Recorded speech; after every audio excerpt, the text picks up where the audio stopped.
So, hello guys. Good morning. Itong almusal ko kanina namin. At ayan, magbubukbang ako ng nilagang saba at kamote. Makakailang kaya ako? Panoorin nyo guys ha. Ayan na, hinango ko na yung saba at kamote. Nilagay ko na sa lalagyan. At lutong-luto na. So, ayan, musok-usok pa siya. Ang binili ko kamote ay kamote ube. Wow, yum-yum. Sarap. So, kaya flavor na yan, ube. So, ayan na, nag-umpisa na ako magmukbang. Inumpisahan ko sa saba. Ayan, sobrang tamis. Grabe, lalaki ng saba na yan. Ops, dahan-dahan ang kagat. Marami pang kasunod. Ayan, after na isang saging, yung kamote naman, hinati ko yung malaking buo. Ayan, kakainin ko na din. OMG, makakailang kaya akong kamote. Naku, umay-umay lang ako ng kain. Pakonti-konti lang, ang bigat sa tiyan, tapos mainit pa.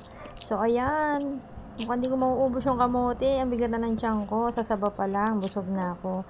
So, ayan guys. Thank you for watching. God bless.